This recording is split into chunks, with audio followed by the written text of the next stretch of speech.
All right. Hello, it is Doug Diamond here, another Diamond Report Live. I was just made aware as that video was ending that Facebook ended the live stream that I was just broadcasting. So that one has already been terminated. So hopefully for my Facebook friends, the people will figure out that they're supposed to go over to YouTube, because so far so good on YouTube. I think we're still live. Anyway, yeah, I was sort of surprised, but not really, given the fact that the Rick Schroeder video talked about what it talked about. But that's how you know it is real. That's how you know it is real. That was simply just words coming from someone's mouth. There was nothing shown on the screen at all other than someone talking. And yet, Facebook terminated my live stream. So it will remain to be seen whether or not they punish me simply for showing the video, which they may very well. I don't know. But we do have a backup, and I ran a backup earlier today on my Telegram channel, which you can find. I'll talk about where that is exactly in just a bit. And it's also, our other backup channel is on DLive. So if they punish me on Facebook and prevent me from live streaming, I'll just simply live stream as a backup to DLive and or Telegram. So we have that in our back pocket as well. So all that to say, hope you guys are doing well. And it is Memorial Day weekend. I fully expect the numbers to be down just a little bit, but welcome. I'm glad you guys, whoever is here, I'm glad you're here, and know that it is a solemn weekend in so many ways, mostly because it is Memorial Day, and we need to remember those in the armed services. And I'm sure many of you have family members who either are serving or have served. My own father did. I didn't really expect to talk about this, but I just thought about it. My dad was in World War II. He was 19 years older than my mother and was old enough to be my grandfather, but he, in fact, was my father. And he passed away in 2002. So he has been gone for some time.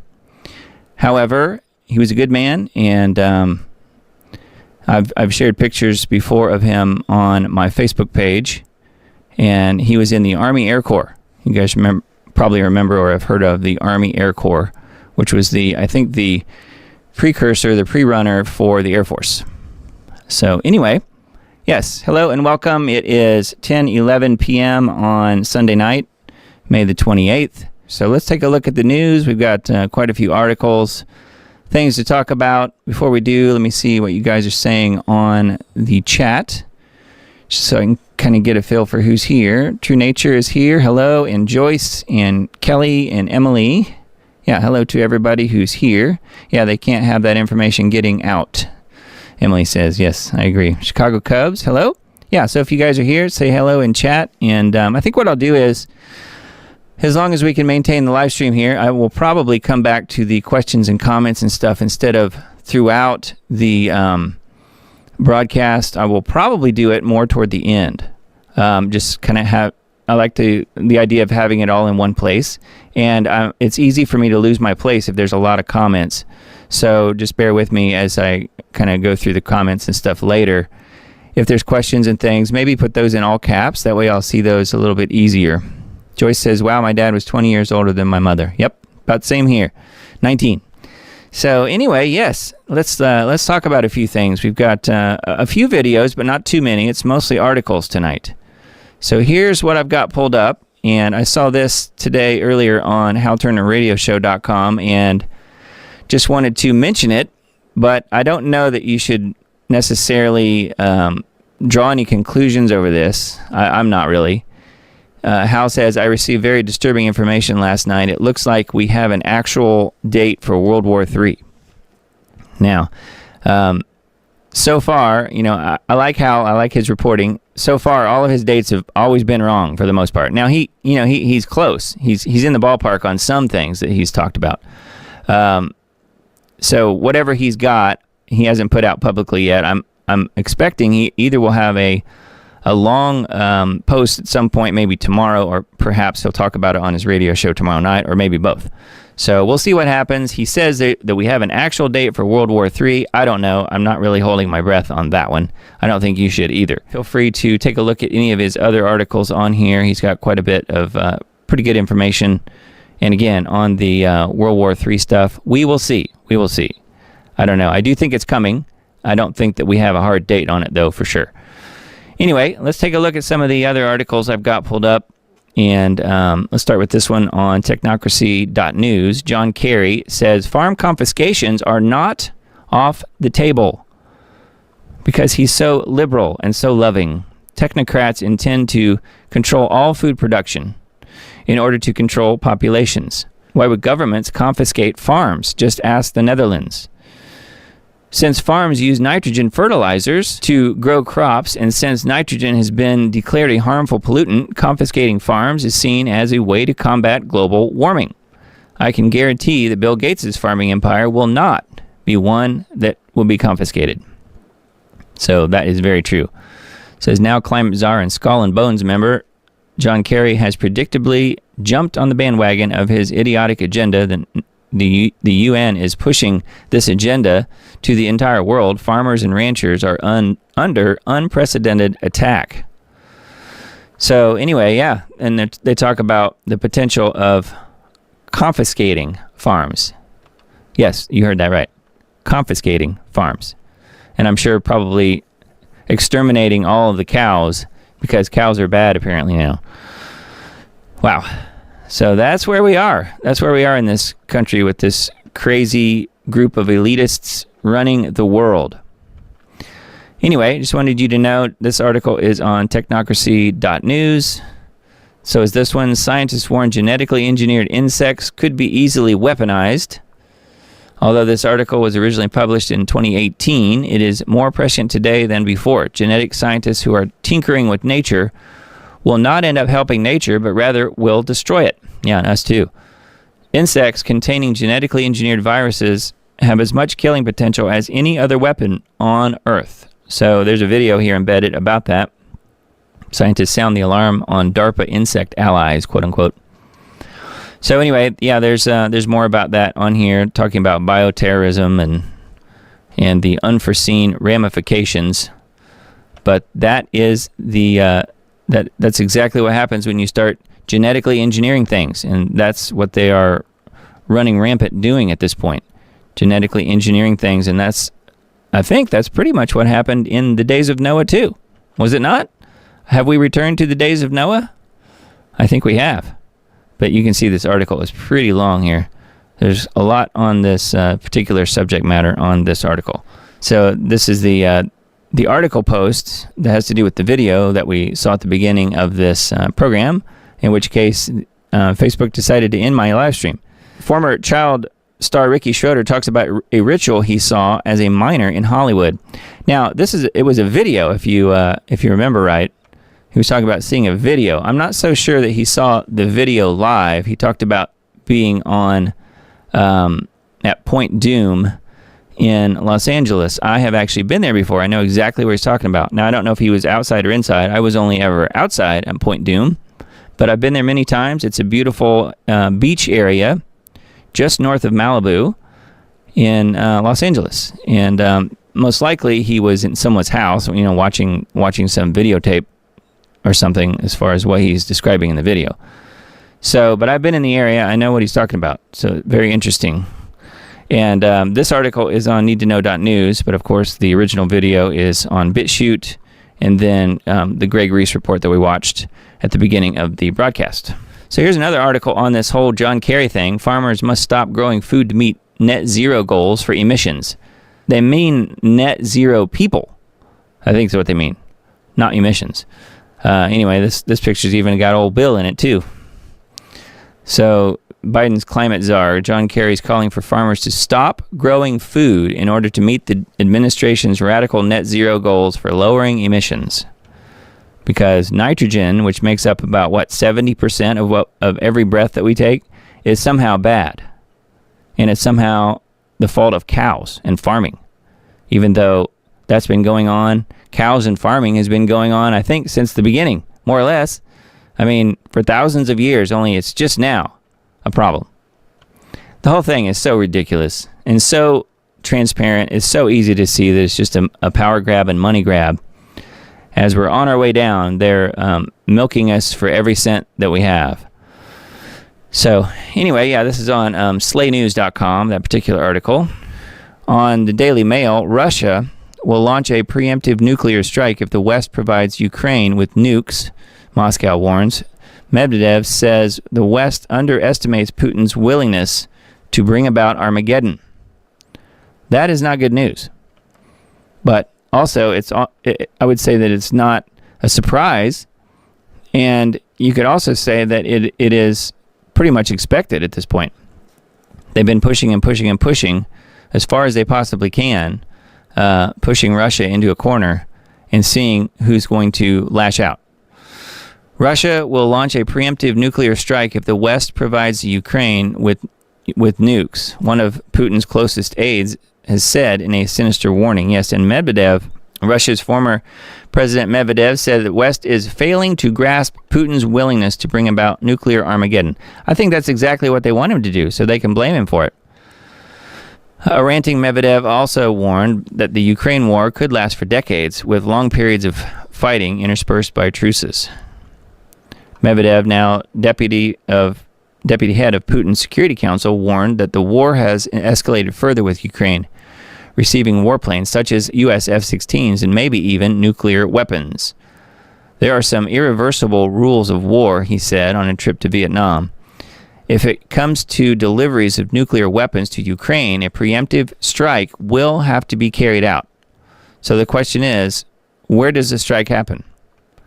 Will the preemptive strike be against the United States proper? Will it be against Europe? Will it be against someone somewhere in the Ukraine? We don't know. But just know that they are talking about a preemptive nuclear strike. Nuclear. And they're not talking about that on the mainstream news. If they are, they're saying, oh, Putin will never do that because of MAD. Mutually assured destruction and so forth, which they have way more nukes than we do. I don't think they really need to worry about that. They also have bunkers. We do not have bunkers except for the elite. The elite have DUMBs, deep underground military bases, but nothing for the regular people like you and me. We get to die. Anyway, yeah, so let's move on. We've got more to look at here. I thought this article was kind of funny just because of the numbers. If you're listening to the audio podcast version of this later on, not live, then the numbers are a little harder to follow. But just know that these numbers are way more than 100%. So here it is. Please never forget the average American thinks that America is 27% Native American, 27% Muslim, 30% Jewish, 41% Black, 39% Hispanic, 29% Asian, 21% trans, with income over $1 million 20% of the time, and that 92% of Americans live in either California, Texas, or New York City. Yeah. Do I have to read that again? Look at all those numbers. I think that's a little more than 100%. So this is the poll apparently that was taken. It says so America is 109% Black, Hispanic, and Asian in the minds of the average American. So this is on pinkthread.com. I thought it was kind of a funny article, and the screenshot here is so ridiculous. And it's got the red and blue little sliders. I'm assuming that that's Republican and Democrat, although it doesn't really talk about it in here. So yeah, 20% have a household income over $1 million. I want to be in that range, in that 20%. Don't you guys? 20%. Yeah, right. It's probably like less than 2%, I'm guessing, but who knows? Depends on where you live. So yeah, that's on pinkthread.com, and again, I'll link to that as well as these other articles in my Substack post tomorrow.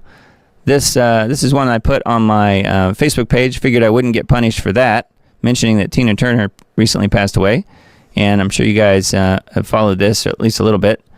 This is talking about her horrific last days. So I didn't realize that she had all these illnesses, and then she also battled intestinal cancer months before her kidneys failed. So she had all these issues, and she'd lost 2 sons, which I did not realize.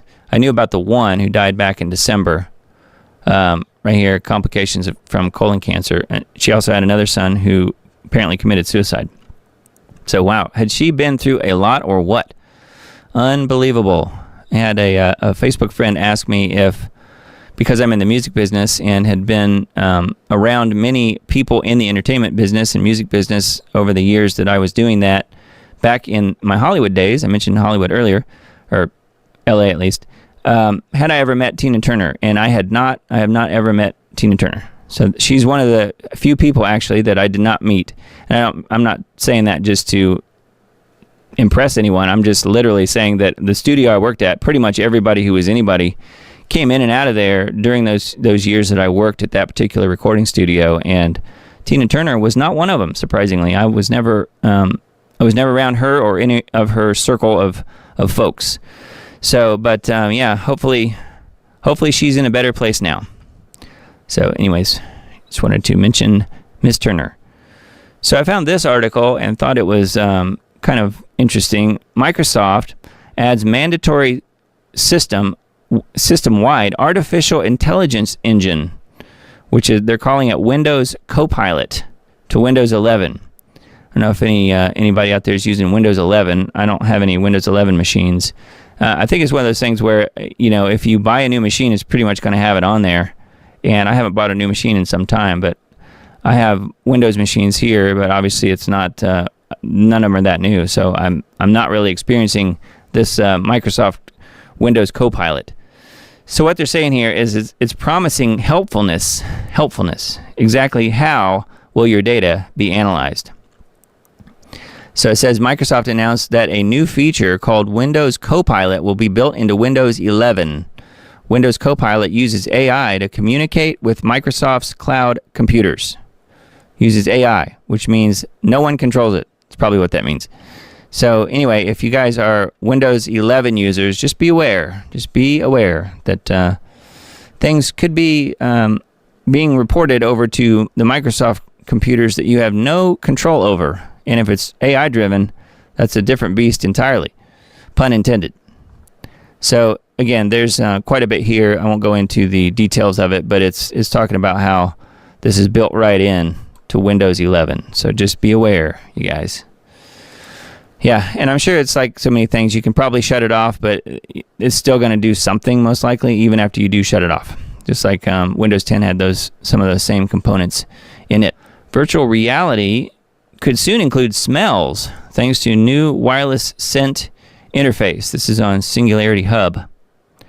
Virtual reality experiences depend on goggles and headphones, transporting wearers to new places using sights and sounds, be it a peaceful meadow where the only sounds are birds chirping and the breeze blowing through the grass, which you can just go do that in actual nature, or a packed stadium with thousands of fans cheering a pro football team. What you see and hear are key components of an immersive experience. But they're not the only ones. Multiple companies are working on haptic devices like gloves or vests to add a sense of touch to virtual experiences. And now researchers are aiming to integrate a fourth sense, smell. So they're going to have smell-o-vision, except it will be for like metaverse and stuff. So, and that won't be toxic at all, I'm sure.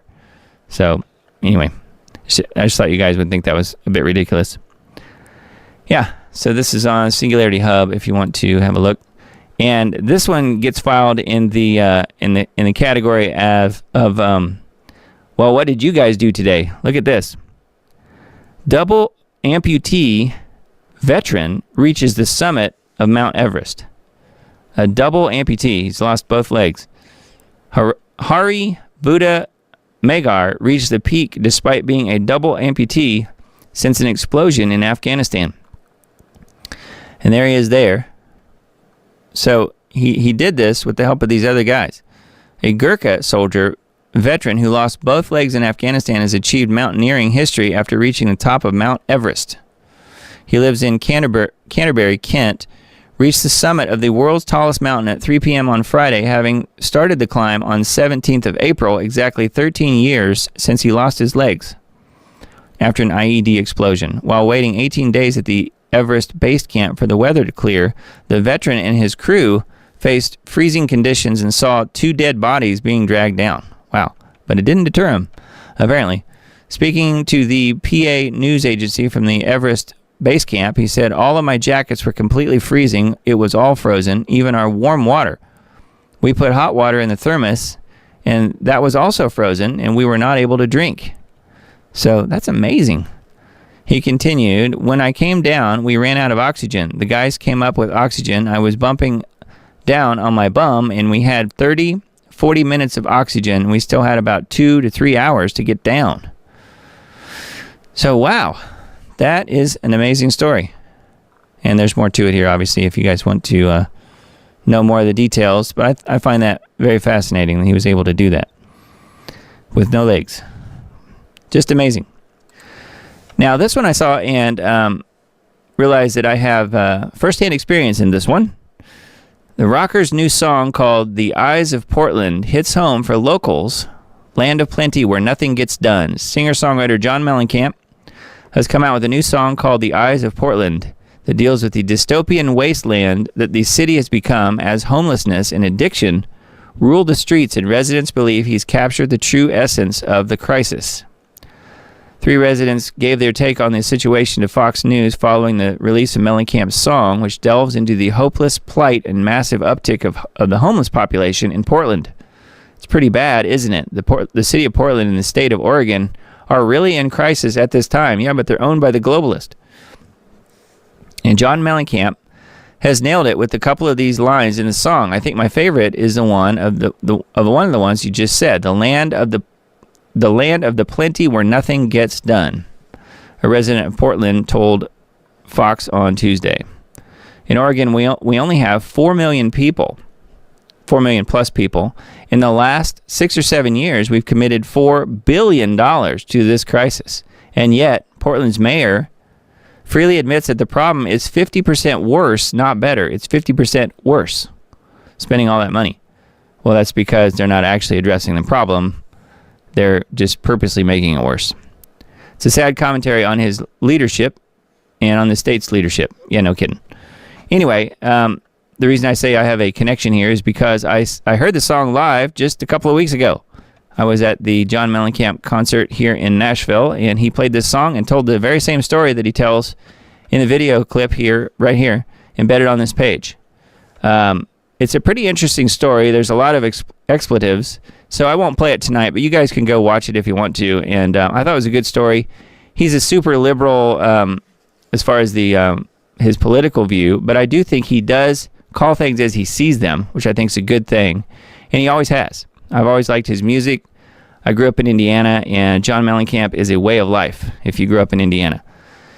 So anyway, there's some good information in this article. Mostly it's about the homeless issue, the homeless problem that there is in Portland in particular, but you can say across the board it's getting far worse, especially in the blue cities, the blue states and the blue cities and the blue states, mostly because of those in charge. So, but anyway, that's some of the plan, is to get people out of their homes. So there's quite a bit of information here. I thought it was a pretty good article, and you can hear the actual song and stuff on this page. It's embedded in it, and I thought it was a pretty good song. It's not one of his best, but the message is really good. And his story that he talks about, where he's firsthand dealing with somebody trying to help them on the street, I thought was really poignant, really good story. So anyway, just wanted to point that out. Yeah, it's called The Eyes of Portland, John Mellencamp's new song. This article is on BizPack Review if you want to check it out, or you can just wait for the link when I send it out tomorrow on the Substack. And then this one, Seattle man was hospitalized after confusing his NOS octane booster for the energy drink. I thought, how could that even possibly happen? Says, well, this is scary. A man in Seattle was hospitalized after drinking an entire bottle of NOS Octane Booster Racing Formula, confusing it for the energy drink. Octane Booster is basically high-octane gas. But there's also a NOS energy drink with very similar packaging. You can see it here. That's meant to give people a caffeine boost. So you can see the logo is pretty much the same. It's got the same font. But this one's in a metal container, and it looks like you would hook it to a car. And yet he drank it. Says, but how bad do energy drinks have to taste for you to drink an entire bottle of Octane Booster and not realize it? This took place back in 2020, but was recently published in the American Medical Journal. The man went to the hospital after suffering a seizure and then stayed in the hospital with seizures for 4 more days. Wow. How about that? This is the first man the medical community knows of that made his mistake and ingested methyl cyclopentadiene manganese tricarbonyl MMT. He's fortunate that he was able to walk out of the hospital just a few days later. He hasn't suffered any long-term consequences since the event either, according to the journal. Yeah, but I bet he runs really fast. Anyway, pretty wild. I just thought that was kind of a bit ridiculous and kind of funny, only because he didn't die. All right, U.S. corporations are filing for bankruptcy at the fastest pace since 2010. So this is on activistpost.com. One would not know it from looking at the S&P, which just hit a 2023 high, but there's a bit of a bankruptcy crisis sweeping the U.S. It's just a bit. Sweeping the U.S., where companies are filing for bankruptcy at the fastest pace in 13 years, in a clear sign of a tightening credit squeeze as interest rates rise and financial markets have locked out all but the strongest borrowers. The increase is most visible among large companies, where there were 236 bankruptcy filings in the first 4 months of this year, more than double the 2022 levels, and the fastest year-to-date pace since 2010, according to S&P Global Market Intelligence. So more to it here. If you want to take a look, you can find it. It's one of the main articles at the moment on activistpost.com, but it's actually a Tyler Durden article, which means it came from Zero Hedge, I believe. Let's see if Zero Hedge. So you can find it on Zero Hedge as well. Anyway, yeah, very strange. And I would say that that seems to fit the bill. It seems to be exactly right.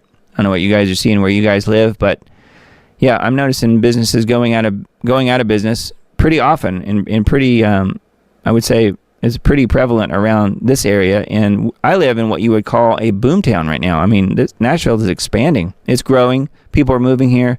There is a tax on businesses. I should say that, but there's no state income tax. But it does lure some businesses here, and I'm still noticing lots of bankruptcies and boarded up windows. Places that were in business for a long time and now they're not. Just in this area. So I don't know about where you guys are, but I'm definitely noticing it here. So I thought I wanted to point that one out in case you guys wanted to look at that article. This is another website that I have really only recently found out about. I think it's pretty good. The Daily Signal is dailysignal.com. Parents to big tech, we want our children back. And I saw that. I'm like, I can identify with this. Ernest Hemingway once said that for a good speech, all you have to do is write one true sentence. Write the truest sentence you know. English actress Kate Winslet, her acceptance speech at the 2023 British Academy of Film and TV Arts Television Awards, accomplished just that. Winslet won the award for leading actress for her role in I Am Ruth, in a series about the hardships of raising children in the digital age.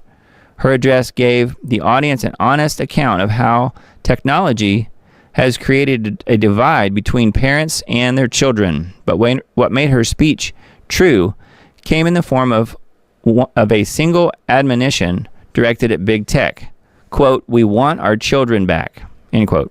She was not speaking as an award-winning actress at the moment, but as a mother to 3 children. As each day goes by, many parents are attempting to navigate the perilous experiment tech companies are conducting on our kids. Social media and other tech services, for example, have been linked to depression, anxiety, isolation, and suicide in children and teens. Even Meta, the parent company of Facebook, even their own studies found that its products are toxic to young users, particularly teenage girls. Worse, these platforms are highly addictive, and deliberately so.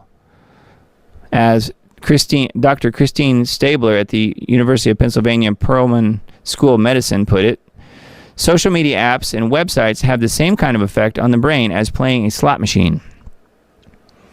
And then it's talking about a North Carolina study found that social media can legitimately rewire the brains of children as young as 12 years old. Sadly, the U.S. has done very little to curtail the harm tech companies cause to our children. Yes, we have some child privacy laws on the books, but they don't do much. I'm not calling for more laws. I do think it's interesting that this article is addressing that particular issue. I don't know that I'd ever really seen that, but yeah, big tech has a hold of our kids, and they don't want to let go. So it's up to us as parents to try and navigate that as best as possible. And let me tell you firsthand, it is very tricky. Very tricky. So anyway, that's on dailysignal.com if you want to look at that one further. Now, this one I saw, and the Indy 500 was today. I don't really watch it, but I saw this article and thought it was kind of interesting. Check this out. Wild video. Indy 500 car flips after collision and tire flies over the crowd, narrowly missing fans. You can see it here. The fans are right there. It just goes right over the edge. Indy 500 racer Kyle Kirkwood flipped his car. So let's watch this. I've got it queued up here. It's not very long, and I think it's pretty interesting. Check this out. And when he crashes, and he walks away from it, which is really amazing how they build these cars. But let's watch this, and you'll get a good idea of how things went just earlier today. Here it is. Looking outside, nothing behind him. See, what I want to see from Felix there is be down below the white line. You know that Joseph's going to come down, and here it just spins and oh.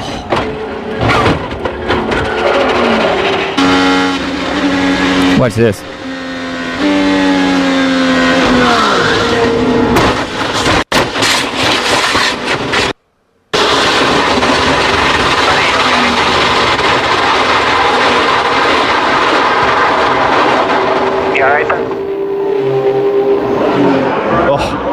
Worst position to be in as a driver. And you see that wheel that was ripped from Kyle Kirkwood's car. It goes flying. Just such a helpless feeling as a driver. First right here from Felix Rosenquist once the toe link is bent and the car sends itself into the wall, comes back across, spins out.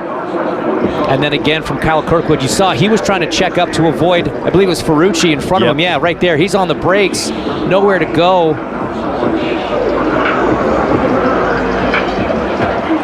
And you see the crowd duck as that tire misses. I think it cleared the grandstand. It just cleared. Wow. How about that? Look at that tire go flying. That's pretty amazing. So anyways, I just wanted you guys to see that. I thought that was pretty incredible. So this is pretty creepy, and I know we're kind of coming up on the summer vacation travel season. That's why I thought you guys should know about this. If you're staying in hotels or Airbnbs, bed and breakfast, you name it, you might want to have a look at this article on vaccineimpact.com. Here's how to check. It says Memorial Day is the traditional kickoff of summer vacation in the U.S. Over the past several years, vacation rental places such as Airbnb have become popular alternatives to hotels where people offer their private furnished homes or rooms for short-term rentals.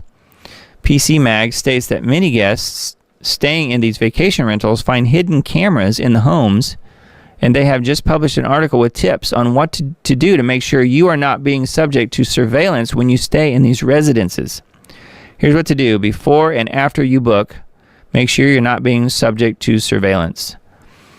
So there's a video here, and long story short, I did watch it. It's not very long. The video cameras, the hidden cameras, were found in the electrical outlets.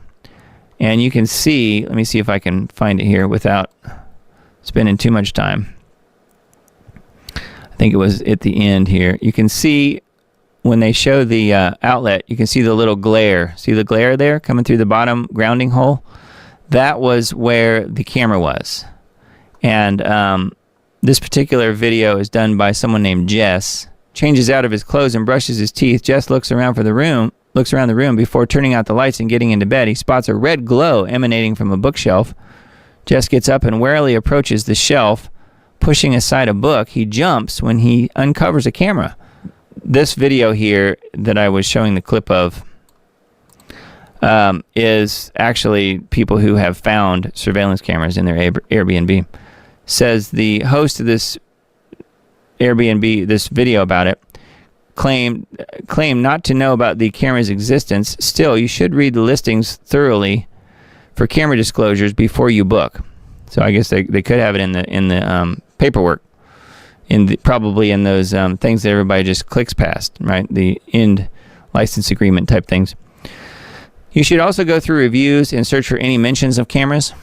Slow and steady search. The easiest, most low-tech way to find a camera is to perform the kind of search that Caldwell, that her friend did. Turn off all the lights, sweep a flashlight around the room, and look for reflections that might indicate a lens. Go slowly, since a glint from a lens can be pinpoint small, like it was in that electrical socket. Make sure to check items that could easily hide a camera, such as a smoke detector, alarm clocks, shower heads, outlets, and the like. Also look for glowing or blinking LEDs that might give away a recording device in operation. So, and then here's a video about seeing infrared light with your cell phone camera. So anyway, feel free to look at this if you want to. I think it's worth at least mentioning it to you guys in case you plan on traveling. I think I probably will be at some point, so I'm going to be watching for that myself. It's something I hadn't really even thought about before, and why would you really? But especially if you do the whole Airbnb thing or stay in a bed and breakfast, it's something that you should definitely take a look at. I think hotels, you're probably less likely to find that kind of thing in a hotel. However, it still doesn't hurt to check. So let me know what you guys think about that. Pretty crazy. The other one that I wanted to point you guys to is we did a really cool interview, I thought, this week with Chris from, his last name is being withheld, Chris from Old World Exploration. We did this interview on Lost Arts Radio this week. And if you guys don't already know, I'm the producer for that and website manager and video editor and jack of all trades sort of person on Lost Arts Radio. Richard is the host of the show, and we put together this show with the guy that runs the Old World Exploration YouTube channel. And what that is about is, you guys probably know the word Tartaria. Well, it's kind of about that, but not really. It does come up, but it's very interesting. If you guys haven't really gotten into the whole old world, how it's kind of unexplainable, really, as far as what's going on. Let me read a little bit of this, and you'll get an idea as to what this interview is about. It says, have you noticed the numerous YouTube videos talking about the lost civilization known as Tartaria? The theories come from two kinds of evidence that suggest an advanced civilization must have existed in the fairly recent past and then been somehow wiped out by a strange cataclysm involving vast quantities of mud. They say this happened worldwide. The first type of evidence cited is the existence of these amazing buildings with architectural and artistic qualities virtually impossible to replicate with modern technology and materials. Some appear to be hundreds of years old and others more recent, many from the early 20th century. The style varies according to where they're found. For example, Asia or North America, but common elements are obvious in complex symmetry and the blending of architectural and artistic beauty. The second type of evidence cited is what appears to be left as some massive movements of mud. The mud did not destroy the amazing buildings described above, but many appear to have been submerged several feet, with part or all of a ground floor now situated below grade, but clearly built originally as ground level floors. None of this clears up the mystery of what really happened, or even exactly when it occurred. Where are the people who designed and built those amazing structures? What about the populations who lived in that time? How did they all vanish without a trace? Where are the records of the real architects and craftsmen who built those structures? Mud certainly is not enough to account for whatever happened, and mud only forms from certain soil types, not everywhere.